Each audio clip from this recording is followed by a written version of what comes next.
दूध में नंबर 1 है, हम गेहूं चावल बहुत पैदा कर रहे हैं। आज पोषण की बहुत बड़ी कमी हम देखते हैं। हम एक और बहुत उत्पादन कर रहे हैं, वहाँ हमारे न्यूट्रिशन वैल्यू कम है, कुपोषित है। 1947 में जब हमें अपनी स्वतंत्रता मिली, उस समय देश जो है भूखमरी की कगार पर था। लाखों लोग जो है वो सिर्फ भूखमरी के कारण जो है मृत्यु का शिकार हुए। हमारे पास पर्याप्त गेहूं नहीं था, हमारे पास कोई बफर स्टॉक नहीं था कि अगले हम 4 दिन का भी गेहूं उपलब्ध करवा सके अपनी जनसंख्या को। हमने एक बहुत ही निंदनीय कंडीशंस पर, शर्तों पर अमेरिका से गेहूं इंपोर्ट की थी, जिसे कहते हैं PL480। PL480 की जो गेहूं थी इतनी घटिया थी, पशु भी उसको खाने से इनकार करते थे। पिछले साल मैं एनिमल हस्बेंड्री का जो बजट देख रहा था, सरकार एक पुल बनाती है, कोई बड़ा पुल, उससे ज़्यादा वो बजट देती है जो भारत सरकार का एनिमल हस्बेंड्री का बजट था उससे। जो पूरा कृषि क्षेत्र का GDP है, उसका 30% से अधिक GDP contribution animal husbandry, dairy, fisheries की है। कृषि क्षेत्र में जितना बजट है, कम उसका 30% जो है इसको होना चाहिए। पोल्ट्री का व्यवसाय, इसको आप किस दृष्टि से देखते हैं? जो युवा इस ओर आ रहे हैं, कैसे इसकी ओर और अधिक ज़्यादा इससे लाभान्वित? इस समय विश्व का सबसे बड़ा झींगा मछली का निर्यात करने वाला देश है वो भारत है। ये शायद बहुत कम लोगों को मालूम होगा। आज शहर में किसी भी मध्य वर्गीय परिवार में बच्चे या बच्ची से पूछिए कि बड़ा होकर क्या बनना चाहेंगे, इंजीनियर, डॉक्टर, बिजनेसमैन, अपनी कंपनी खोलूंगा, IAS अफसर, कोई नहीं कहता मैं बड़ा होकर किसान बनना चाहूँगा। बिल्कुल, किसान बन भी जाए लेकिन गाय भैंस तो नहीं पालूंगा। नौजवान को पैसे का स्वाद चखा दो तो वो स्वयं ही पशुपालन करना शुरू कर देगा।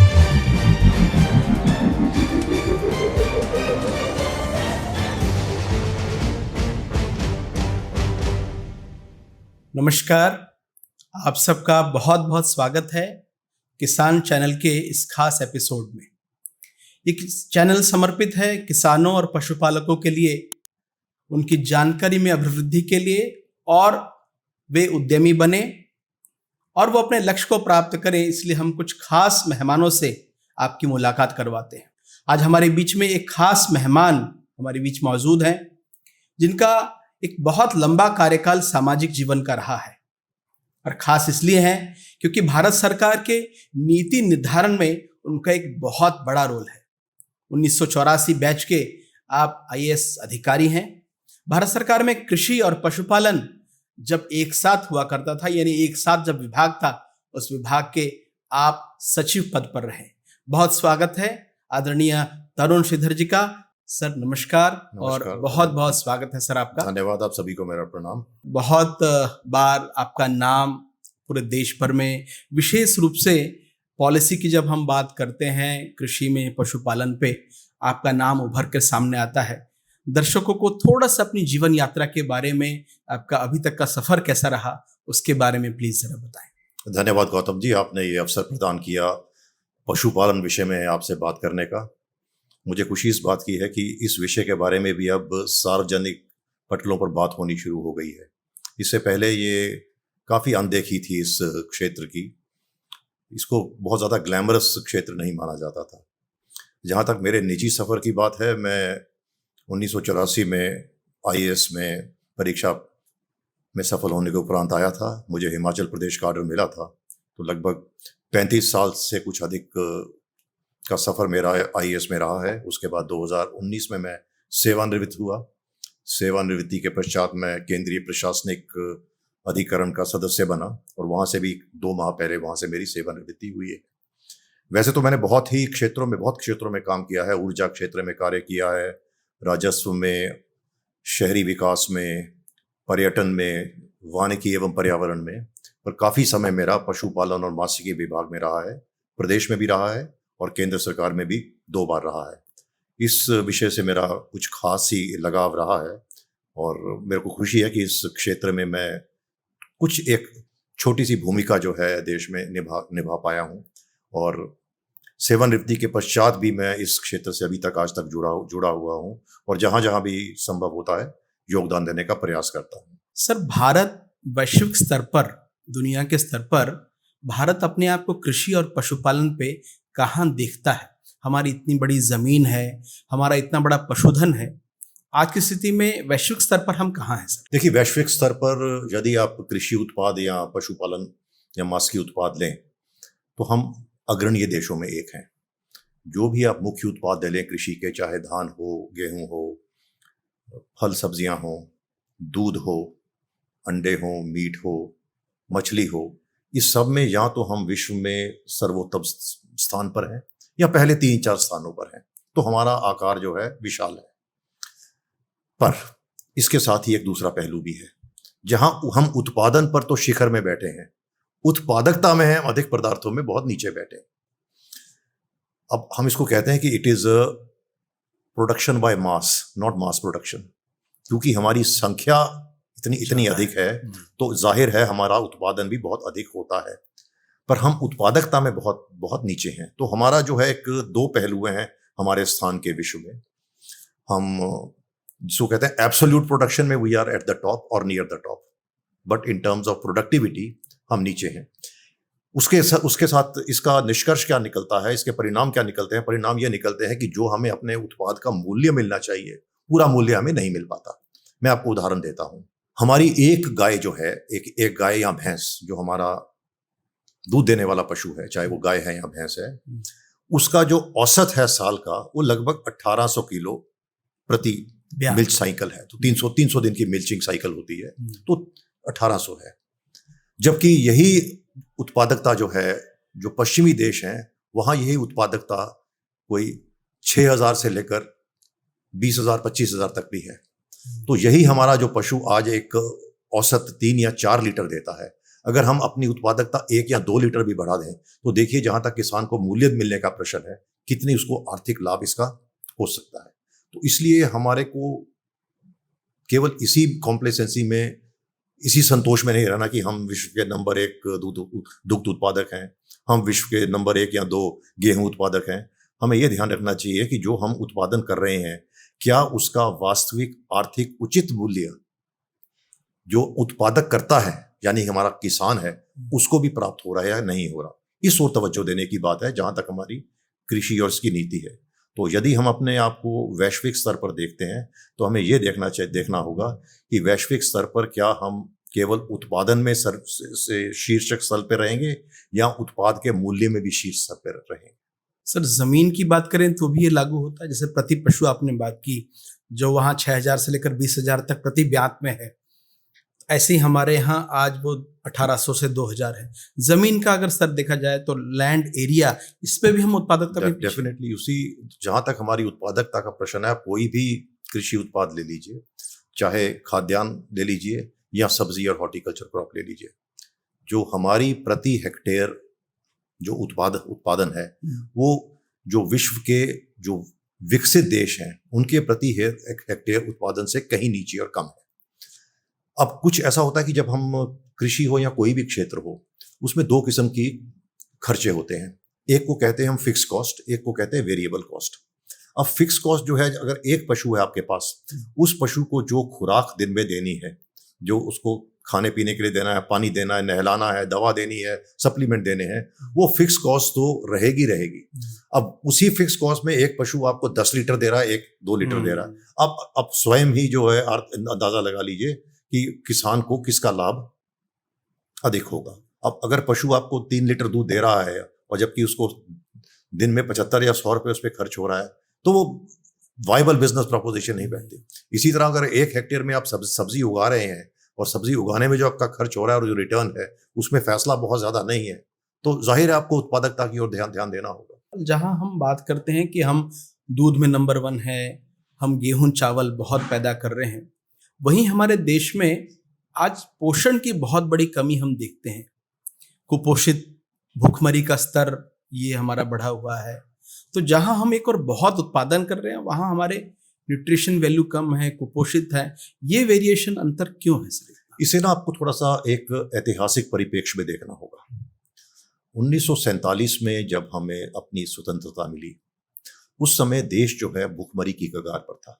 आपने बंगाल फेमिन का सुना होगा, आजादी से कुछ पहले आया था। लाखों लोग जो हैं वो सिर्फ भूखमरी के कारण जो है मृत्यु का शिकार हुए थे। 50-60s में हमारे पास जो हमारा कहते स्टेपल डाइट है, गेहूं, हमारे पास पर्याप्त गेहूं नहीं था। हमारे पास कोई बफर स्टॉक नहीं था कि अगले हम 4 दिन का भी जो है गेहूं उपलब्ध करवा सके अपनी जनसंख्या को। हमने एक बहुत ही निंदनीय कंडीशंस पर, शर्तों पर अमेरिका से गेहूं इंपोर्ट की थी, जिसे कहते हैं PL480। पता नहीं आपकी जनरेशन ने इसका नाम सुना कि नहीं सुना। PL480 बाद में एक मुहावरा भी बन गया था, कोई भी घटिया चीज उसको बोलते थे ये PL480। लोगों को ये आज तक ये वहम है कि PL480 शायद अमेरिका ने हमें कोई एक एड दी थी। PL480 केवल एक कानून बनाया था अमेरिकी सेनेट ने, अमेरिकी सरकार ने, जिस कानून के तहत उन्होंने ये कहा था कि हम भारत को और ऐसे देशों को जहां से गेहूं जो है बेचेंगे, उनसे उनकी स्थानीय करेंसी में पैसा ले लेंगे, डॉलर में लेने की बजाय। केवल इतनी रियायत दी थी। PL480 की जो गेहूं थी उसके बारे में कहते थे, कहावतें हैं कि इतनी घटिया थी कि पशु भी उसको खाने से इनकार करते थे। हमारे तत्कालीन प्रधानमंत्री श्री लाल बहादुर शास्त्री ने तब एक आह्वान किया था पूरे देश से कि आप सप्ताह में एक दिन उपवास रखें, और वो दिन उन्होंने कहा था जो प्रेफरेबली जो है वो सोमवार हो। इसलिए कहा था कि एक दिन पूरा देश उपवास रखेगा तो हमारे धन जो है, जो गेहूं है, धान है, जो खाद्यान्न है, विशेषता गेहूं जो है, उसकी बचत होगी, तो हम अपनी जो जनसंख्या को खाद्यान्न उत्पन्न कर सकें। कुछ लोग आज तक उस उपवास को कंटिन्यू रखे हैं, कुछ लोग आज तक रखे हैं। कुछ तो इसके धार्मिक कारण है, कुछ एक देश प्रेम की भावना है। हम इस साइकोलॉजी में थे कि हमारे को खाद्य सुरक्षा हमारे पास नहीं थी। इसके लिए हमने समय संघर्ष किया। फिर हमारे वैज्ञानिकों ने इसमें बहुत बड़ा योगदान किया, विशेष तौर पे डॉक्टर स्वामीनाथन, जिनका नाम सबसे अग्रणी है इसमें। और हम ग्रीन रेवोल्यूशन की तरफ बढ़े। हमने जो है नई नई किस्में, प्रजातियां गेहूं की पैदा की, अधिक पैदावार हो। फिर भाखड़ा डैम और दूसरे सिंचाई जो परियोजनाएं हैं वो आई। तो हम धीरे धीरे जो है हम खाद्य सुरक्षा की ओर बढ़ना शुरू हुए। और ये खाद्य सुरक्षा के साथ जैसे जैसे हम खाद्य सुरक्षा की ओर बढ़ रहे थे, हमारी जनसंख्या भी बढ़ रही थी। तो आज जो हम खाद्य सुरक्षा प्लान कर रहे हैं आज की जनसंख्या के लिए, कल की जनसंख्या के लिए वो फिर असुरक्षा हो जाती है। तो ये धीरे धीरे करके अब हम उस स्थिति पे पहुंचे हैं जब हम एक खाद्य सुरक्षा प्राप्त कर चुके हैं, और ना केवल हमारे पास पर्याप्त बफर स्टॉक हैं, अब हम दुनिया को भी गेहूं और धान वगैरह जो है वो दे रहे हैं। बल्कि यूक्रेन और रशिया की जो जंग चल रही है, इस जंग के बाद विश्व में वीट की जो अवेलेबिलिटी थी, जो गेहूं की उपलब्धता थी, उसमें थोड़ा खतरा पैदा हुआ। तो भारत बीच में आया कि हम आपको गेहूं उपलब्ध करवाएंगे। अब समय आ गया है कि हमने अब खाद्य सुरक्षा से पोषण सुरक्षा की ओर, from food security to nutrition security, we have started moving. पर इतने वर्षों का एक जो हमारा मानसिक कंडीशनिंग हो चुकी है, साइकोलॉजिकल, फूड इनसिक्योरिटी, और ये इनसिक्योरिटी और फील्ड्स में कई में थी। क्योंकि जब हम स्वतंत्र होते हम बहुत दुनिया के सबसे निर्धन देशों में हमारा एक नाम होता था। अब हमने काफी अच्छा सफर तय किया है, हम ऊपर की ओर बढ़े हैं। अब हम धीरे धीरे हमने अब खाद्य सुरक्षा से पोषण सुरक्षा की ओर बढ़ना शुरू कर दिया है। पर अब ये भी मत भूले कि आज भी चाहे हम विकासशील देशों में हम काफी आगे हैं, विश्व की सबसे बड़ी आर्थिकी, सबसे बड़ी इकोनॉमीज में हमारा एक नाम है, फिर भी एक बहुत भारी जनसंख्या है हमारी जो गरीबी की रेखा से नीचे रह रही है, जो निर्धन है। आज भी उन्हें 2 जून की रोटी जो है वो कमाना अपने आप में एक चुनौती है। तो जहां हम पोषण सुरक्षा की ओर बढ़ रहे हैं, अभी भी खाद्य सुरक्षा एब्सोल्यूट टर्म्स में तो मिल गई है, पर अभी भी बहुत भारी संख्या में ऐसे परिवार हैं जिनके लिए खाद्य सुरक्षा अभी भी एक मुद्दा बना हुआ है। जहां हम ग्रीन रिवोल्यूशन की बात करते हैं तो प्रोडक्शन ये एक बड़ा मुद्दा उस समय था, वैज्ञानिकों ने भी कहा। फिर जब श्वेत क्रांति आई, हमने उसमें भी प्रोडक्शन बढ़ाया, दूध उत्पादन बढ़ाया। एक बहुत बड़ा प्रश्न आता है सर, इस प्रोडक्शन के चक्कर में हमने अपनी धरती की जो उत्पादकता है, उपजाऊपन है, उसको खोया। जब हमने दूध का उत्पादन बढ़ाया तब हमारे क्रॉस ब्रीडिंग हुई, हमारे यहाँ हमारे जो इंडिजीनियस ब्रीड थी उसको खोया। तो हम उस समय एक आवश्यकता थी सर, लेकिन आज क्या लगता है, वही उत्पादकता जरूरी है, या जो वास्तव में हमको चाहिए कि भूमि सुपोषण हो, या हमारी ब्रीड जो इंडिजिनियस ब्रीड है वो बढ़े? इसको लेकर के कोई अवेयरनेस अभी आ रही है या काम हो रहा है इसको लेकर? मैं इस प्रश्न का उत्तर थोड़े दूसरे ढंग से देता हूँ सर। मैं अभी आपका वो पैम्फलेट पढ़ रहा था जिसमें आपने सूर्या फाउंडेशन की जानकारी दी है। उसमें देखा था कि एक आप जो गतिविधि जो है आपकी महत्वपूर्ण गतिविधि है वो है जैविक खेती के बारे में लोगों को जागरूक करना, उसको बढ़ावा देना। जैविक खेती क्या है, उसका उद्देश्य क्या है? इसको हम जोड़ते हैं सस्टेनेबल डेवलपमेंट से। आज की तारीख में जब भी हम डेवलपमेंट की बात करते हैं, कभी हम डेवलपमेंट शब्द को अपने आप में प्रयोग नहीं करते, हम इसके साथ सस्टेनेबल का वर्ड लगाते हैं। और विश्व स्तर पर भी सभी देश जो संयुक्त राष्ट्र संघ के सदस्य हैं, उन्होंने एक प्रण किया है कि हम सस्टेनेबल डेवलपमेंट गोल्स अचीव करेंगे। Focus is on the word sustainable, सतत विकास। और ये जो आप भूमि की गुणवत्ता की बात कर रहे हैं, सॉइल हेल्थ की बात कर रहे हैं, हमारे इंडिजिनस ब्रीड्स की बात कर रहे हैं, ये सारा मुद्दा जो है ये रिलेटेड है सस्टेनेबल डेवलपमेंट से। अब जैसे मैंने पहले कहा कि अगर हम हिस्टोरिकल कॉन्टेक्स्ट में देखें, ऐतिहासिक परिप्रेक्ष्य में देखें, उस समय हमारे सामने इतनी भयंकर असुरक्षा थी कि हमें अपनी जनसंख्या को, अपने लोगों को देने के लिए रोटी तक नहीं थी। तो हमारा ये था कि इनको रोटी दी जाए, हमारी बाहर पे निर्भरता कम की जाए, इनको दूध दिया जाए, इनको सब्जी दी जाए, ये था सारा का सारा। That is why the issues of sustainable development जो है अभी पृष्ठभूमि में रहे, सामने उभर कर नहीं है। अब जब यह एहसास हो गया कि हमने उत्पादन तो बहुत कर दिया, पर क्या हम इस उत्पादन को सस्टेन कर पाएंगे, क्योंकि हमने सॉइल हेल्थ को कॉम्प्रोमाइज किया, उसमें इतने केमिकल्स डाले, इसको किया, हमारी वाटर क्वालिटी को हमने कॉम्प्रोमाइज किया, अपने इंडिजिनस ब्रीड्स को कॉम्प्रोमाइज किया। सो आपने बिल्कुल ठीक बात की कि अब now the time has come कि जहां हम अपने उत्पादन की ओर ध्यान दे रहे। तभी मैंने पहले उत्पादकता की बात की। मैं उदाहरण देता हूं, आज जो हमारी पशु जनसंख्या है, उस पशु जनसंख्या के माध्यम से हम विश्व के सबसे बड़े दुग्ध उत्पादक बन गए हैं। गत वर्ष हमारा दुग्ध उत्पादन जो है वो कहते हैं 231 मिलियन टन था। नंबर 2 पे है अमेरिका। अमेरिका का 104 के 5 मिलियन टन था। वो हमारे से आधे से भी कम है। नॉर्मली विश्व स्तर पर अगर कोई प्रतिस्पर्धा हो रही है तो नंबर 1 और 2 में कोई अंतर नहीं होता। अभी ओलंपिक खेल हुए हैं, नंबर 1 और 2 में बिल्कुल रत्ती भर का अंतर होता है। आप नेकेड आई से नहीं आप कर सकते। पर जहां तक दूध उत्पादन का प्रश्न है, इतना भारी अंतर है। पर उनकी एक पशु जो है वो औसतन एक दिन में 15 से 20 लीटर दूध देता है। ऐसे पशु भी हैं जो 40-50 लीटर देते हैं। हमारा एक पशु औसतन 3 या 4 लीटर देता है। तो यही यदि हम अपनी उत्पादन के साथ समझौता किए बिना उत्पादकता बढ़ाएं, तो जो पशु जनसंख्या है 1/4 से हमारे को ये उत्पादन मिलेगा।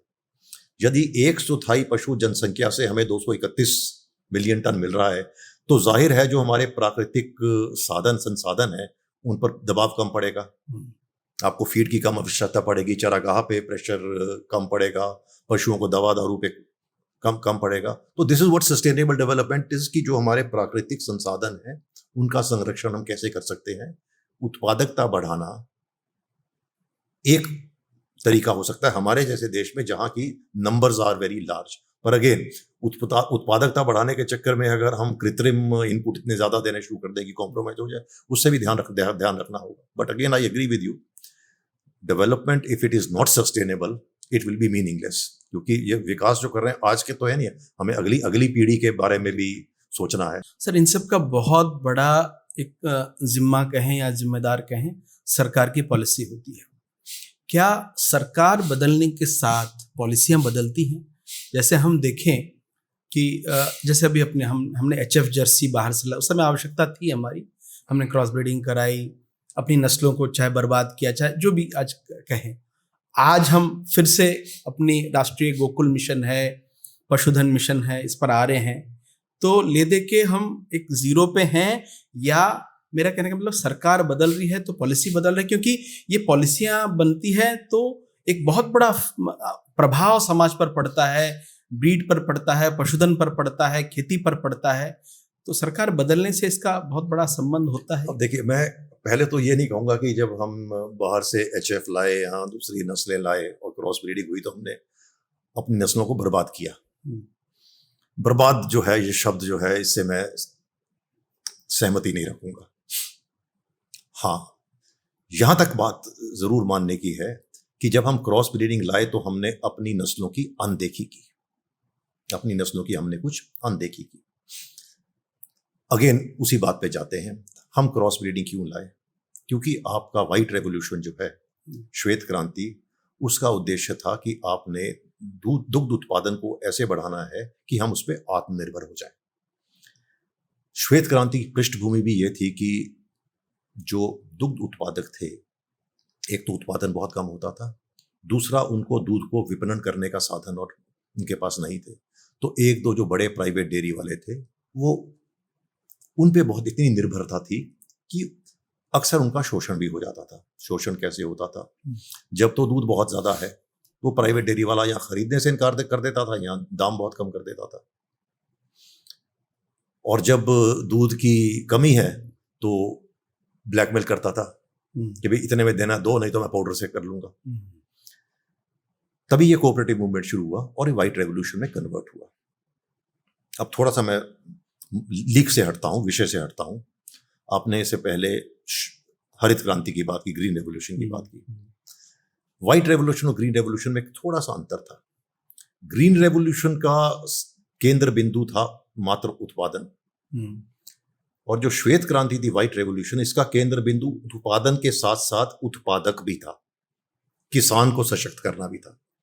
तभी आप देखिए कि आज की तारीख में प्रदेश के हर कोने में जो दुग्ध सहकारी समितियां हैं, उनके माध्यम से भारी मात्रा में दूध एकत्रित भी होता है और विपणन भी होता है। परिणाम स्वरूप जो दुग्ध उत्पादक है उसको अपने दूध के उचित दाम मिलते हैं, जबकि किसान संगठित नहीं हो पाए क्योंकि तब फोकस केवल उत्पादन था। यहाँ उत्पादन के साथ साथ उत्पादक भी था। हम क्रॉस ब्रीडिंग क्यों की? हमने क्रॉस ब्रीडिंग इसलिए थी कि वो उस समय सबसे ज्यादा सरल उपाय था कि आपके पास एक नस्ल है, वो नस्ल जो है उसमें नस्ल सुधार कार्यक्रम नहीं हुआ और वो नस्ल केवल 2 या 3 लीटर दे रही है, तो उस नस्ल से तुरंत ये क्या किया जाए कि अगले ही साइकिल में वो हमें 2 लीटर से 4 लीटर, 6 लीटर, 10 लीटर कर दे। तो उसमें साइंटिफिकली का cross breeding is the best solution. वैसे तो in any living being cross breeding definitely results many times results in a better next, but हमने नस्ल सुधार कार्यक्रम को टोटली इग्नोर कर दिया। हमारा सारा फोकस क्रॉस ब्रीडिंग पे ही रहा। अब पश्चिमी मुल्कों ने क्या किया? ब्राजील, अमेरिका, ऑस्ट्रेलिया, इन देशों ने पाया कि विश्व में यदि सबसे सशक्त पशु कोई है, विशेष तौर पर कैटल, गाय जो है, वो भारतवर्ष है। भारतवर्ष का ये जो एक ग्रुप ऑफ कैटल जिसको बोलते हैं ब्राह्मण कैटल, जिसमें गीर, ओंगोल, गुजरात ये सब आती हैं, उन्होंने ये आयात की यहाँ से, यहीं से लेकर ब्राजील लेकर गया, अमेरिका लेकर गया। उन्होंने बहुत बड़ा नस्ल सुधार कार्यक्रम किया। इनको नस्ल को सुधार करने के लिए उनका सारा साइंटिफिक फोकस इस पे रहा। आज भारत की गिर जो है वो 10 लीटर देती है, ब्राजील की गिर 30 लीटर देती है, और वहां गिर ऐसी भी है जो 50, 60, 70 लीटर देती है। हमारे 21 की गिर होगी जो 20 लीटर देती है। वो नस्ल सुधार को यहां ले गए, हमने क्रॉस ब्रीडिंग की तरफ चले गए, और इसी नस्ल सुधार में अमेरिका ने बहुत काम किया, ऑस्ट्रेलिया ने काम किया, और हमारे जो ब्राह्मण कैटल हैं आज उसको एक मिक्स ब्रीड कैटल जो है, मिक्स डुअल पर्पस कैटल जो हो गया है, बीफ के लिए भी और उसके दूध के लिए भी, वो उसको करते हैं। It's most sought after cattle by many of the farmers there. क्यों हम, अब ये गलती नहीं थी, संभवतः उस समय ये ऐतिहासिक आवश्यकता थी, पर अब दूसरी तरफ हम चल पड़े हैं कि हम अपनी देसी नस्लों की ओर चलेंगे। देखिए, नीति बदलती है, पर हम कुछ ही हमारे अंदर इनग्रेन्ड है, हमारे सोच में है कि हम दिस और दैट ऑल्टरनेटिव्स देखते हैं। वी डू नॉट से कि इट कैन बी बोथ।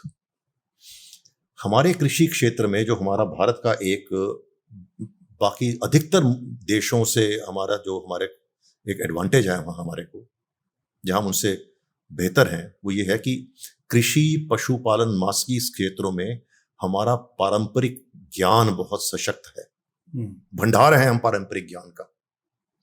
उसके साथ ही हमारे जो वैज्ञानिक और अनुसंधान संस्थान हैं, ये भी बहुत सशक्त हैं। ICR के, यूनिवर्सिटीज के, very very strong scientific this. पर हम करते क्या है, या तो टोटल एक जो अंधाधुंध साइंस की तरफ चलते हैं, अपने पारंपरिक ज्ञान जो है उसकी अनदेखी करते हैं, या सिर्फ पारंपरिक की तरफ चलते हैं और साइंस की अनदेखी करते हैं। क्या अच्छा हो यदि साइंस और पारंपरिक ज्ञान एक प्लेटफॉर्म पर आए और एक दूसरे से सीखकर आगे बढ़े। अब मैं गाय या भैंस के बारे में जितनी मर्जी किताबों से ज्ञान हासिल कर लूं, जितनी मर्जी साइंस जान लूं, पर यदि मैं रोज सुबह गाय को चारा नहीं देता, उसका गोबर नहीं साफ करता, उसको नहलाता नहीं, उसका दूध नहीं धोता, मैं उस गाय को नहीं समझ सकता। और मैं उस किसान हूं, मैं उस गाय के साथ ऐसा समझता हूं। और इधर आप वैज्ञानिक हैं, आपको गाय के अंदर बायोलॉजिकल स्ट्रक्चर क्या है, नस्ल सुधार कैसे हो सकता है, उसकी खुराक में क्या पता है। यदि हम दोनों अपने ज्ञान को साझा कर एक दूसरे से सम्मिलित कर लें, if we marry each others knowledge, देखिए हम कितना आगे बढ़ सकते हैं। सर, पाकिस्तान भी दूध में उत्पादन में बहुत आगे है। जब हम वो देखें तो वहाँ साहिवाल का बहुत अच्छा दूध उत्पादन है। आपने बात कही गिर की, जो यहाँ से गए, उन्होंने जीनोमिक इम्प्रूवमेंट किया और उसको बढ़ाया। हमने जब बाहर से लेकर आए तो HF जर्सी ही क्यों लेकर आए? ऐसी गिर अंगोर जो 50-50 60 लीटर की हुई वहाँ, उनको नहीं लाए। साहिवाल जो 30-30 लीटर की थी, उनको नहीं लाए, बाहर लाए। इसका क्या कारण? मैं जब सचिव था तो मैं गिर लाया बाहर से, अभी भी आ रही है। जर्म प्लाज्म भी लाया और गिर के बुल्स भी लाए। उस पे भी यहाँ विरोध हुआ कि हमारी गिर बाहर जाके शायद पाश्चात्य संस्कृति और उसमें ढल गई है, तो शायद हमारी जो स्थानीय गिरलैंडो बन गई। हाँ, इसके साथ हमारी स्थानीय गिर है, इसकी प्योरिटी जो है, इसकी पवित्रता जो है, उससे समझौता ना हो जाए। तो प्रोटेस्ट हुआ था। तो मैंने जब यही उनको लॉजिक दिया था, बल्कि मैंने इसमें एक इंडियन एक्सप्रेस में आर्टिकल भी लिखा था कि हमारे माननीय प्रधानमंत्री विदेश जाकर जो हमारे नॉन रेजिडेंट इंडियंस हैं उनको निमंत्रण दे रहे हैं कि भारत आइए, यहाँ निवेश कीजिए। तो हम भी तो वही कर रहे हैं। हमारा नॉन रेजिडेंट कैटल जो है, हम उसको निमंत्रण दे के यहाँ बुला रहे हैं कि यहाँ निवेश कीजिए और यहाँ इसमें सुधार कीजिए। अब इस ओर कार्य हो रहा है, कर रहे हैं। पर जिस स्टेज पर ये देखिए, अब ये भी सोचिए ना, जब हमने व्हाइट रेवोल्यूशन शुरू किया था, ये ब्रीडिंग प्रोग्राम शुरू किया था, तब अभी वो भी हमारी गिर के साथ एक्सपेरिमेंट कर रहे थे। वो भी एक्सपेरिमेंट हमारी गिर के साथ कर रहे थे। That time we were not sure. उस समय जो है आपकी होल्स्टीन फ्रेजर और जर्सी, ये जो दो हैं, ये दे वर एस्टैब्लिश्ड। ब्राजील ने भी जो गिरलैंडो बनाया अलग, उनके गिर भी है, गिरलैंडो भी है। Girolando again is a cross between Holstein Friesian and Gir. हाँ, तो हमने भी वहां से मंगवाया था। तो मेरा कहने का मतलब ये है कि it is not right to dump की भी क्रॉस ब्रेड गलत है और इंडिजिनस ही होनी चाहिए, या इंडिजिनस गलत है, क्रॉस ब्रेड होनी चाहिए। इंडिजिनस का लाभ क्या है सबसे बड़ा, कि एक जो छोटा किसान है उसके लिए इंडिजिनस काऊ बहुत अच्छी है बजाय इसके कि क्रॉस ब्रेड के। क्योंकि क्रॉस ब्रेड जो है बहुत ज्यादा ध्यान मांगती है, रिस्क उसके साथ इन्वॉल्व है, इनपुट ज्यादा है। इंडिजिनस जो है स्टर्डी है, बीमारी कम होती है, बहुत ज्यादा नखरे नहीं है उसके बहुत ज्यादा नखरे नहीं है। जैसे मैंने पहाड़ी गाय का बोला, छोड़ दिया, आ गई, तो किसान को फिर भी लगता है मैंने इस पर खर्चा कुछ नहीं किया, फिर भी मुझे 2 लीटर तो मिल ही गया ना। पर उसको आप ये समझाया कि अगर हम इसको नस्ल सुधार करेंगे, अगर आपको बिना खर्च किए दिन का 50 रुपए मिल रहा है, 100 रुपए खर्च के 500 रुपए मिलेंगे, तो लाभ किसमें है। देखिए मैं बताऊं, अभी पीछे एक इसी ऐसे ही एक डेयरी की बहुत बड़ी गोष्ठी हो रही थी, जिसमें काफी बहस चल रही थी। वक्ता थे, किसान भी थे और साइंटिस्ट भी थे। यही जैसे आपने कहा, अधिकतर वक्ता जो है वो बात कर रहे थे कि देसी गाय को बढ़ावा दिया जाए, इंडिजिनस को दिया जाए। तो पंजाब से एक किसान खड़ा हुआ था, उसने बोला कि मेरे पास 500 गाय हैं, सारी की सारी जर्सी हैं, 10-15 होल्स्टीन होगी, मैं देसी गाय नहीं रखता। तो बोला क्यों नहीं रखते? उसने बोला मैं जिस दिन देसी गाय रखूंगा मेरी डेयरी बंद हो जाएगी, क्योंकि मेरे के लिए बिजनेस है। देखिए अल्टीमेटली अगर हमने कृषि को और पशुपालन को एक बहुत ही आकर्षक व्यवसाय बनाना है, तो जिसको हम इस व्यवसाय में खींच के लाएंगे उसको ये तो समझाना होगा ना कि इस व्यवसाय में आपको धन मिलेगा, इससे आप अच्छी कमाई कर सकते हैं, आप इससे एक समृद्धि की ओर जा सकते हैं। केवल यही कहना कि आप इंडिजिनस को प्रोटेक्ट करेंगे तो आप देश के थोड़ी बहुत योगदान देंगे, काफी नहीं होगा ना, उसको ये भी समझाना होगा। इसलिए to protect our indigenous germplasm is very essential, but we have to launch a very massive breed improvement program. और breed improvement जब बोल रहा हूँ, थोड़ा सा मैं और स्पष्ट कर दूं, मात्र उत्पादकता और उत्पादन ही नहीं है, ये भी है कि बीमारी ना लगे। बीमारी ना लगे, लाइफ स्पैन इस पशु का लंबा हो, इस पशु से बाई प्रोडक्ट गोबर वगैरह जो मिल रहा है उससे भी जो किसान जो है सप्लीमेंट्री इनकम हो या कोई लाभ हो, ये सारी की सारी चीजें इसमें इन्वॉल्व है। सर पॉलिसी में अगर बात करते हैं तो ये रिसर्च वहाँ के में ज़्यादा, वहाँ रिसर्च इस विषय पर हुआ जीनोमिक को लेकर के, हमारे यहाँ इस विषय पर रिसर्च कम हुआ, कुल मिलाकर के इंडिजिनस पे ये बात आती है। अगर हम देखें तो सर ICAR एक बहुत बड़ा इंस्टीट्यूट है जो समर्पित है रिसर्च को लेकर के। एनिमल रिसर्च की हम बात करें तो कहीं जो कृषि का रिसर्च, एग्रीकल्चर रिसर्च, वो एनिमल रिसर्च को दबा दिया है ऐसा लगता है, क्योंकि एग्रीकल्चर पे बहुत सारे रिसर्च हो रहे हैं, लेकिन जो रिसर्च होना चाहिए एनिमल रिसर्च वो कम हो रहा है। उसका एक बहुत बड़ा कारण अभी जो दिख रहा है। मैं इस प्रश्न का 2 भागों में उत्तर देता हूँ। पहले तो अब रिसर्च की बात करते हैं। देखिए, the term is research and development. हमारा थोड़ा सा एक विडंबना क्या है कि इस तरफ रिसर्च चल रही है, इस तरफ डेवलपमेंट चल रही है। डेवलपमेंट को कोई नहीं मालूम कि यहाँ क्या चल रहा है, इसको नहीं मालूम यहाँ क्या चल रहा है। वो बीच में एंड जो है ना, उसको हम भूल गए हैं। रिसर्च हमारे हो रही है, ऐसा नहीं कि रिसर्च नहीं हो रही, पर रिसर्च जिस विषय पर हो रही है, जो डेवलपमेंट करने वाला है, उसको लगता है कि ये रिसर्च मेरे किसी काम की नहीं है, या उसको मालूम ही नहीं कि ऐसी रिसर्च हो रही है जो जिसको मैं आगे बढ़ा सकता हूँ। मैं इस विभाग में, भारत सरकार में संयुक्त सचिव रहा हूँ, सचिव भी रहा हूँ। कई रिसर्च इंस्टीट्यूशंस का रिसर्च का मुझे आज पता लग रहा है जब मैं किसी एक सेमिनार गोष्ठी में जाता हूँ, तो मैं तब उनको कहता हूँ कि बहुत अच्छी रिसर्च है, आज आपने मुझे आमंत्रित किया इस रिसर्च के बारे में बताने के लिए। जब मैं विभाग का सचिव था, जब मैं इस रिसर्च को धरातल तक ले जा सकता था, तब कोई मेरे पास नहीं आया, कुछ नहीं बताया। कुछ ये गैप जो है ये काफी देर से चल रहा है, इसको हम पूरा नहीं कर पाए। तो ये कृषि, पशुपालन, डेयरी, मत्स्यिकी, ये सभी में फिट बैठता है। मैं जब इस विभाग में संयुक्त सचिव था और उसके बाद सचिव भी रहा, काफी प्रयास ये करता था कि एक जिसको कहते हैं ना, संस्थागत ढंग से रिसर्च इंस्टीट्यूट के साथ निरंतर एक डायलॉग रखा जाए, और साथ में उनको ये भी समझाते थे कि आप रिसर्च कर रहे हैं, बहुत अच्छी बात है, पर आपका कस्टमर मैं हूं। यदि आप जो मैं चाहता हूं वैसी रिसर्च कर दें, या आप मुझे बताएं कि जो आप रिसर्च कर रहे हैं इसका ये लाभ हो सकता है, इस ढंग से किया जा सकता है, तो उसका लाभ जो है वो आम जनमानस तक पहुंच पाएगा, विशेष तौर पर किसानों की आर्थिकी में सहयोग दे पाएगा। तो इस कारण कुछ अच्छे काम हुए हैं रिसर्च, और हमारा जहां तालमेल अच्छा रहा है, बहुत अच्छे कार्य हुए हैं। दूसरा प्रश्न यह था कि कृषि जो है वो पशुपालन पर हावी हो गया है रिसर्च में। देखिए, कृषि पशुपालन पर मात्र रिसर्च में ही हावी नहीं हुआ, वो पूरी तरह से हावी था। पशुपालन, डेयरी, मत्स्यिकी, पोल्ट्री, ये सब जो है ये कृषि मंत्रालय का ही हिस्सा थे, और ये कृषि क्षेत्र का ही एक उप क्षेत्र इसको माना जाता था।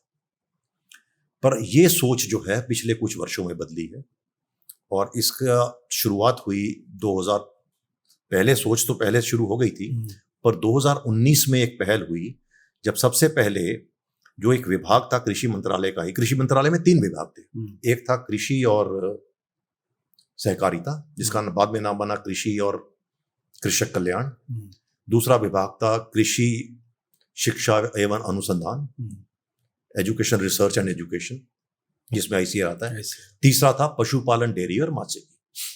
तो 3 अलग अलग सचिव थे, मंत्री एक था पर सचिव अलग अलग थे।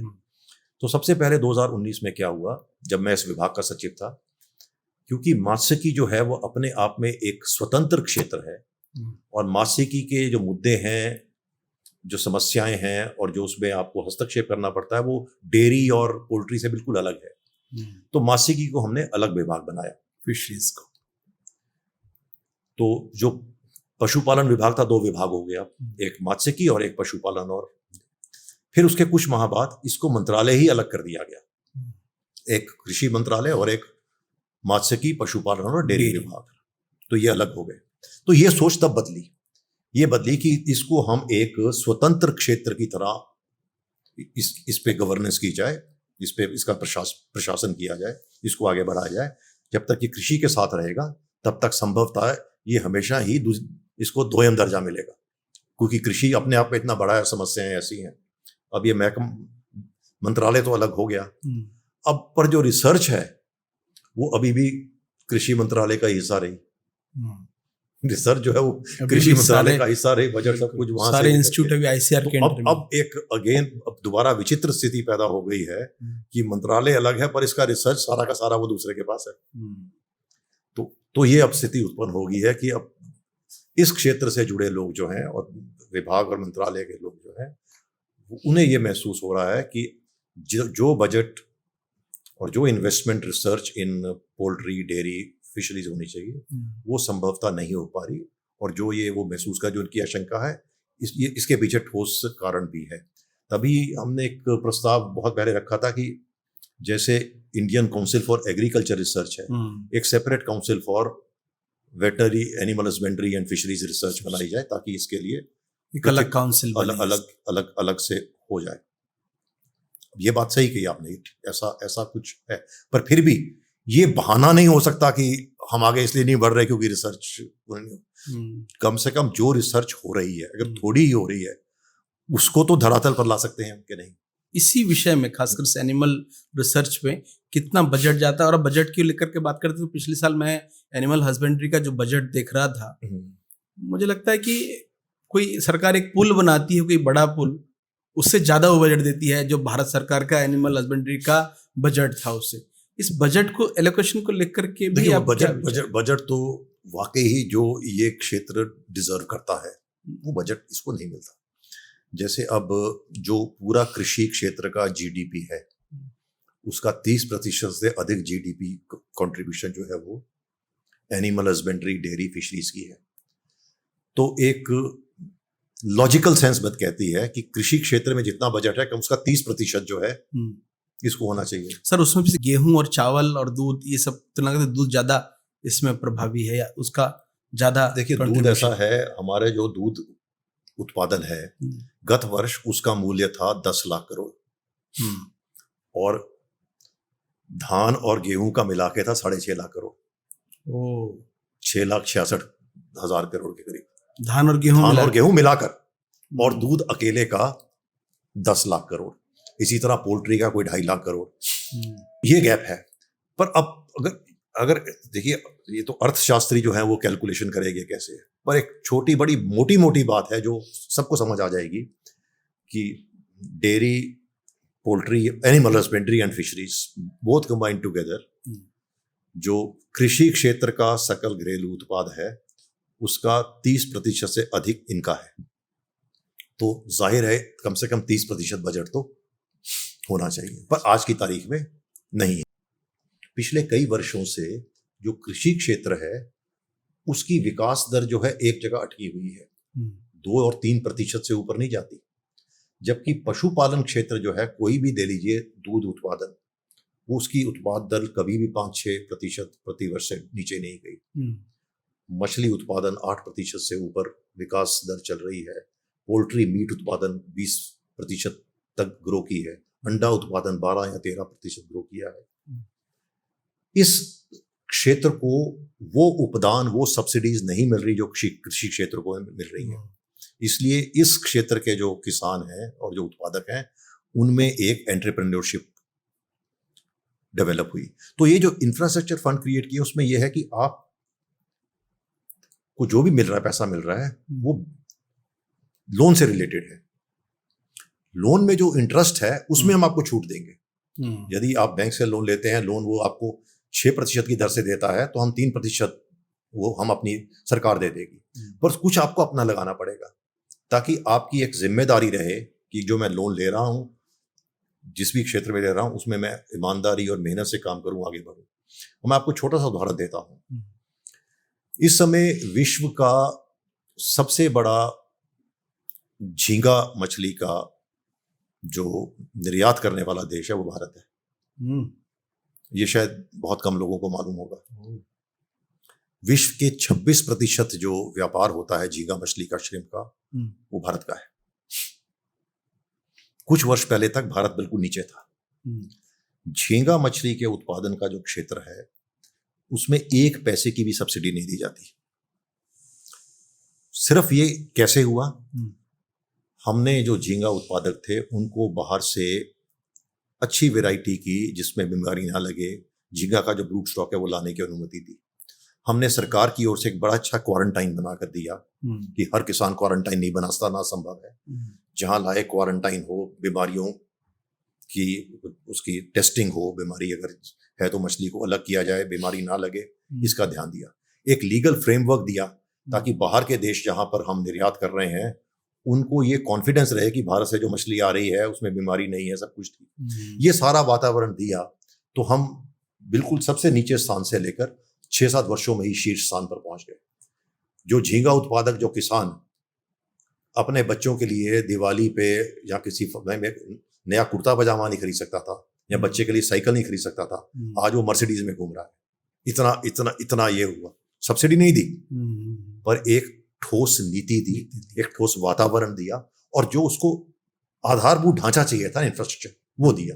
अगर इस तरह ध्यान दिया जाए तो शायद ये जो हम सब्सिडी के तौर पे देते हैं इसकी आवश्यकता ना पड़े या बहुत कम करनी पड़े। सर, कोस्टल बेल्ट के अलावा भी और एरिया में भी झींगा उत्पादन पहले कोस्टल बेल्ट से शुरू हुआ था, अब पंजाब हरियाणा में हो रहा है। जहाँ पंजाब हरियाणा में आपको मालूम होगा ये कुछ जिले हैं जहाँ पर की इतनी सैलाइन लैंड थी कि वहां और कोई फसल हो ही नहीं रही, वो किसान बिल्कुल ही बर्बाद थे। अब वहां झींगा मछली का उत्पादन हो रहा है और किसान अच्छी कमाई कर रहे हैं। देखिए आज शहर में किसी भी मध्य वर्गीय परिवार में उसके बच्चे या बच्ची से जो स्कूल जाती हो या कॉलेज, पूछिए कि बड़ा होकर क्या बनना चाहेंगे, इंजीनियर, डॉक्टर, बिजनेसमैन, अपनी कंपनी खोलूंगा, आईएएस अफसर, ये कोई नहीं कहता मैं बड़ा होकर किसान बनना चाहूंगा। बिल्कुल नहीं कह सकता। मेरा तो ये कहना है, सर किसान बन भी जाए लेकिन गाय भैंस तो नहीं पालूंगा। मेरा कहना यह है कि पहली चीज ये है कि हमारी नीति और वातावरण हम ऐसा क्या नहीं बना सकते कि वो कहे कि मैं बड़ा होकर किसान बनूंगा, पहली चीज। फिर उसको ये समझा कि किसान बनेगा तो देख ले, अगर तो तू धान और उसकी खेती करेगा पारंपरिक ढंग से, तब 1 हेक्टेयर जमीन पे तुझे ये मिलेगा। 1 हेक्टेयर में तू मछली पालन करेगा तो ये मिलेगा। 1 हेक्टेयर में डेयरी खोलेगा तो ये मिलेगा। पर डेयरी खोलेगा तो शायद गोबर भी उठाना पड़े, वो करेगा नहीं। ये सारा का सारा। कुछ समय मैंने काम किया है, श्री गिरिराज सिंह वो मंत्री थे, जब ये मंत्रालय बना था पहले मंत्री थे। उन्होंने बड़ी अच्छी बात की थी। एक बार ऑफिसर मीटिंग चल रही थी तो बता रहे थे ये हम ऐसा करेंगे वैसा करेंगे। उन्होंने मुझे बोला सचिव साहब, नौजवान को पैसे का स्वाद चखा दो, नौजवान को पैसे का स्वाद चखा दो, वो स्वयं ही पशुपालन करना शुरू कर देगा। एक जो वेरिएशन आता है, चाहे जो डेयरी के क्षेत्र में जुड़े हुए हैं, युवा कॉन्फिडेंस नहीं हो पाते क्योंकि इसमें वेरिएशन बहुत है। आज मेरी गाय ने इतना दूध दिया, कल नहीं दिया, उसको बीमारी लग गई, उसको तरह तरह की चीज़ें हैं। इसके कारण से एक कॉन्फिडेंस, दूसरा वो इन चीज़ों को एक लोअर लेवल का काम समझता है। गोबर उठाना है, दूध दूहना है, तो उसके लिए एक हमारी नीतियाँ ही ऐसी बनी या क्या है, हमारी शिक्षा व्यवस्था है, तो ये लोअर कैटेगरी में देखे कारण से कॉन्फिडेंस नहीं बन पड़ता कि मैं इसमें जाऊंगा तो सफल हो पाऊंगा। देखो ऐसा है कि मेरे जैसा कोई भी अधिकारी, वो पशुपालन विभाग में उसकी नियुक्ति होती है तो वो पहला उसका जो है प्रतिक्रिया ये होती है कि मुझे किस बात की सजा दी जा रही है। ये बिल्कुल बिल्कुल बिल्कुल मुख्यमंत्री या मुख्य सचिव मुझसे नाराज है। बिल्कुल। जिस भी सांसद को, जो रूलिंग पार्टी के सांसद को या रूलिंग पार्टी के विधायक को मंत्री बनाया जाता है और पशुपालन मत्स्य विभाग दिया जाता है, वो कहता है मुख्यमंत्री मुझसे नाराज है, मुझे क्या दे दिया है, मुझे लोक निर्माण विभाग मिलना चाहिए था, पर्यटन विभाग मिलना चाहिए था, है ना, ये गृह विभाग मिलना चाहिए था, वित्त विभाग मिलना चाहिए, क्या दे दिया। तो आपकी बात ठीक है। अब जब शीर्ष स्तर पर नेतृत्व की सोच ऐसी होगी तो नीचे दूसरी जगह तक कहाँ तक सोच लेकर जाएंगे ये कि भाई आप इस कार्य को अपनाइए। यदि मैं अपना सारा समय बतौर पशुपालन सचिव इस पे लगा दूंगा रोते हुए, कहाँ मुझे फेंक दिया, कहाँ फेंक दिया, मेरे साथ जाती हो गई, ये होगी, तो मैं नीचे वाले को क्या कहूँगा। और मेरे साथ भी जब पहली बार मुझे पशुपालन और मत्स्य विभाग का प्रदेश में सचिव बनाया गया तो इसलिए बनाया गया कि इसको सबक सिखाओ थोड़ा, ये बहुत हवा में उड़ता है, अपने आप को बहुत समझता है, वो किया जाए। ये पता नहीं ईश्वर ने सद्बुद्धि कायम रखी या खुद लगा कि मैंने इसको सजा के तौर पर ना लेकर एक स्टेपिंग स्टोन, एक पारितोषिक के रूप में लिया कि ये एक क्षेत्र है जहाँ की बिना रोक टोक के, बिना किसी राजनीतिक हस्तक्षेप के, बिना किसी मैं कार्य कर सकता हूँ। किसी को मुझसे ईर्ष्या नहीं है। जो मेरे मित्र हैं सब हैं वो ये कहे चले कोई बात नहीं, कम से कम इसके पास बाकी सुख सुविधाएं तो है ना, सरकारी गाड़ी और सब तो है। और जो मेरे विरोधी हैं वो बड़े प्रसन्न हो रहे हैं कि अब इसको, हाँ, तो मुझे कोई तंग करने वाला नहीं है। बेसिकली इस विभाग के बारे में कोई बहुत ज़्यादा चिंतित नज़र नहीं आता था सरकार में, ना अधिकारी ना दूसरे। विद द परिणाम स्वरूप एक स्वतंत्रता मिलती थी कार्य करने की, तो बहुत। और फिर जिनके लिए कार्य करते थे क्लाइंट, उनके भी मन में आपके प्रति एक आभार होता था, एक खुशी होती थी। हमारे को भी कोई पूछ रहा है, इससे पहले तो पूछता कोई नहीं था। आपके कार्यकाल में जिन चीज़ों का बहुत अच्छा विकास हुआ है उसमें से एक है पोल्ट्री का। पोल्ट्री के ऊपर बहुत अच्छी योजनाएं आपने बनाई हैं। भारत के संदर्भ में पोल्ट्री का व्यवसाय, इसको आप किस दृष्टि से देखते हैं? और दूसरा, जो युवा इस ओर आ रहे हैं वो कैसे इसकी ओर और अधिक ज़्यादा इससे लाभान्वित हो? पोल्ट्री जो है, जो अगर समस्त पशुपालन क्षेत्र देखें, पोल्ट्री की कैरेक्टरिस्टिक्स बाकियों से थोड़ी सी अलग है। जहां हमारा सारा अधिकतर कृषि क्षेत्र, पशुपालन क्षेत्र, डेयरी क्षेत्र असंगठित है, पोल्ट्री संगठित क्षेत्र है। 80% पोल्ट्री उत्पादन जो देश में हो रहा है वो संगठित क्षेत्र में हो रहा है। बड़े बड़े घराने कर रहे हैं। इनफैक्ट जो हम पहले बात कर रहे थे कि जब तक पशुपालन एक व्यवसाय के रूप में नहीं उभरेगा तब तक संभवतः यूथ इसकी तरफ और आकर्षित नहीं होगा। इसके विपरीत पोल्ट्री एक ऐसा है जो एक व्यवसाय और बड़े बिजनेस के रूप में उभर कर आया है। इस समय हम विश्व के, मेरा ख्याल, नंबर 3 बड़े अंडा उत्पादक हैं। गत वर्ष हमने 139 बिलियन अरब होता है मेरे ख्याल, है ना, 139 अरब अंडे जो है पैदा किए थे। विश्व के चौथे या 5वें नंबर के हम पोल्ट्री मीट के उत्पादक हैं। तो हम पोल्ट्री में भी बहुत बहुत बड़े हैं। पर पोल्ट्री में 80% of the production is by few organised houses. अच्छा, पोल्ट्री में जो हम कहते हैं ना कि एक वर्टिकल इंटीग्रेशन, वो भी हुई है। जो पोल्ट्री का छोटा किसान है हमारा, चाहे हरियाणा में है, कहीं है, वो एक बड़े घराने से जुड़ा हुआ है। उसको जो पोल्ट्री के बर्ड्स मिलते हैं, चिक्स, वो वहां से मिलते हैं। क्या फीड मिलनी है वो बताते हैं, फिर कैसे उसकी ग्रोथ होगी वो बताते हैं, और फिर उसका प्रोडक्शन भी जो है वो लेकर आगे मार्केटिंग करते हैं काफी हद तक। तो poultry has become very organised. That is why poultry में एंटरप्रेन्योरशिप जो है काफी डेवलप हुई है। पर इसका एक दूसरा पहलू भी है। दूसरा पहलू ये है कि छोटे किसान की बड़े पे निर्भरता बहुत हो गई है। और निर्भरता कई बार सकारात्मक होती है और कई बार यह नकारात्मक भी हो सकती है, कि उसकी निर्भरता इतनी है कि उसको वो अपनी ओर से कोई नया बर्ड इंट्रोड्यूस नहीं कर सकता, अपनी ओर से नई फीड इंट्रोड्यूस नहीं कर सकता, और मार्केटिंग वगैरह के लिए भी वो दोनों तरह से डिपेंडेंट है, रॉ मटेरियल के लिए भी, मार्केटिंग के लिए भी। It's a flip side also. But poultry is slightly different from other areas of this thing. For instance, dairy only about 25%, 20 to 25% is organized in cooperatives. बाकी अभी भी इनफॉर्मल चल रही है, या कुछ छोटे मोटे पर प्राइवेट घराने हैं। पोल्ट्री 80% जो है वो ऑर्गेनाइज्ड है। पर पोल्ट्री में एक दूसरा अगेन पहलू है। पोल्ट्री का जो देश में विकास हुआ है, बहुत विकास हुआ है, पर ये बहुत ही असंतुलित है। हमारी आधे से ज्यादा पोल्ट्री जो है 3 दक्षिणी राज्यों में है। तेलंगाना, आंध्रा, कर्नाटका, तमिलनाडु, इन 4 राज्यों में, तमिलनाडु का आधे से ज्यादा इन 4 राज्यों में है। बाकी जगह बहुत नगण्य है या बहुत छोटे स्तर पर है, जिसको बोलते हैं बैकयार्ड पोल्ट्री। अब बैकयार्ड पोल्ट्री जो है एक सप्लीमेंट्री इनकम के लिए तो बहुत अच्छी हो सकती है, पर अपने आप में व्यवसाय नहीं बन पाता। अपने आप में बैकयार्ड पोल्ट्री में 20-25 पक्षी रख लेंगे, 40-50 रख लेंगे। वही जो संगठित पोल्ट्री फार्म है वो लाखों की संख्या में बर्ड्स रखते हैं। फिर बैकयार्ड पोल्ट्री में वही उत्पादकता की बात आ जाती है। बैकयार्ड पोल्ट्री में आपको एक मुर्गी जो है वो 50-60 अंडे दे रही है, तो वहाँ 250-300 दे रही है। प्लस जो ऑर्गेनाइज पोल्ट्री में है वो पशुओं को राखी और विकास ही ऐसे कर रहे हैं कि अंडा देने के लिए अलग और मीट के लिए अलग।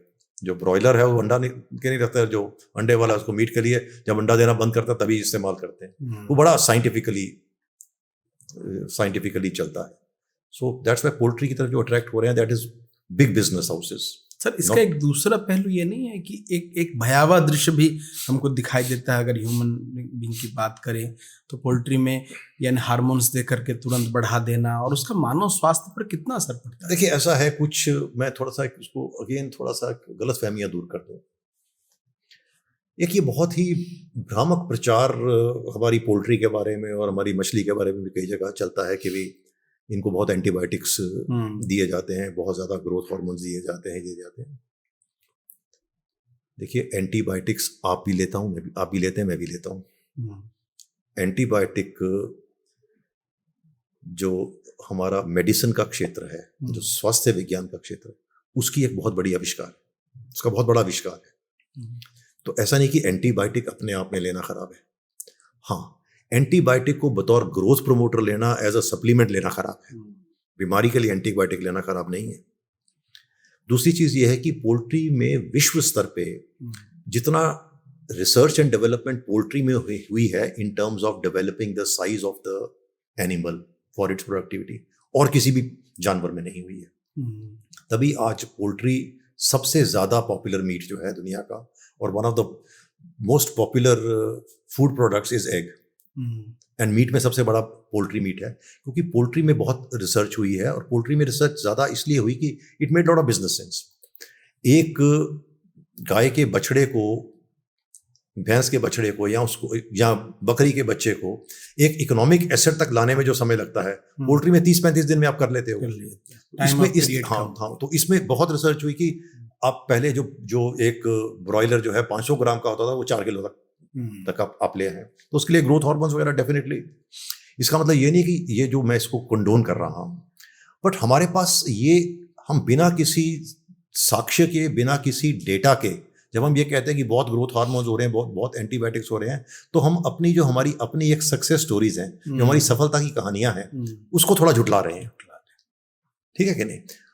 अब मैं बताऊं आपको, वैश्विक स्तर पर, और मैं जो आंकड़े दे रहा हूं अपने नहीं दे रहा, मैं जो सबसे क्रेडिबल ऑर्गेनाइजेशन है, सबसे विश्वसनीय ऑर्गेनाइजेशन को मानते हैं, यूनाइटेड नेशंस की फूड एंड एग्रीकल्चर ऑर्गेनाइजेशन, जो इस विषय से संबंधित है, उसके आंकड़े ये बताते हैं कि 80% एंटीबायोटिक का यूज जो वेटनरी में हो रहा है, वो कैटल में हो रहा है। 80%। अब ये सारा का सारा यूज हो रहा है, ये सारा गलत यूज हो रहा है, ये भी नहीं है। कुछ तो पशु बीमार होता है, उसको भी एंटीबायोटिक चाहिए। देखिए, पशु और मनुष्य को वही जो दवाई पशु को चाहिए, वो दवाई मनुष्य को चाहिए। जो दवा पशु को दी जाती है, मनुष्य, उनके केमिकल कंपोजिशन में बहुत फर्क नहीं होता, वो एक ही होती है, सिर्फ उसकी मात्रा ज्यादा होती है, इसमें उसकी पोटेंसी ज्यादा होगी, यहाँ पोटेंसी कम होगी। 80% is use for cattle, and in cattle majority is use for beef cattle. तो भारत में बीफ नहीं है, बीफ इंडस्ट्री नहीं है। दूसरा, जो बाकी कैटल है, हमारा प्रति परिवार जो कैटल ओनरशिप है, वो 2 या 3 पशु है। जिस किसान के पास सिर्फ 2 या 3 पशु हैं, और 2 या 3 पशु मिलाकर वो 10 से 15 लीटर दूध लेता है, जिसको 30 या 40 रुपए के हिसाब से भी बेचे तो 400-450 रुपए में बेचता है, जिसमें से 100-150 रुपए उसका खर्च हो जाता है। वो कहां से एंटीबायोटिक अफोर्ड करेगा? बाकी रह गया 20%। 20% में वो कहता है कि 10% जो है वो एक्वाकल्चर, मछली पालन और स्वाइन में है। स्वाइन हमारे है नहीं, बहुत कम है, सिर्फ नॉर्थ ईस्ट में कुछ जगह है, कुछ जगह है, बाकी, और 10% से कम जो है पोल्ट्री और बाकी सब में मिलाकर है। ये वैश्विक स्तर पर फिगर है। जब वैश्विक स्तर पर ये फिगर है, तो भारत जो है अभी भी बहुत विकसित देशों में तो नाम हमारा नहीं है। हम बड़ी इकोनॉमी जरूर है, पर अभी मैं आपको पूरा विकसित देश नहीं कह सकते। तो फिर हम कैसे कहते हैं कि जो हमारे यहाँ पे बहुत हो रहा है, कई जगह गलत भी हो रहा है, पर ऐसा नहीं हो रहा कि हमारी पोल्ट्री जो है उसके बारे में जब पोल्ट्री का वर्णन करें, हम सिर्फ हार्मोन और एंटीबायोटिक की बात करें। हम ये सब बात करके कहें कि हमें हार्मोन और एंटीबायोटिक इस समस्या की ओर भी ध्यान देना है, और जो एंटीबायोटिक रेजिस्टेंस है इसकी ओर भी ध्यान देना है। पर इसको कहना कि ये बहुत बड़ी समस्या हो गई है, ये ठीक नहीं होगा। क्यों?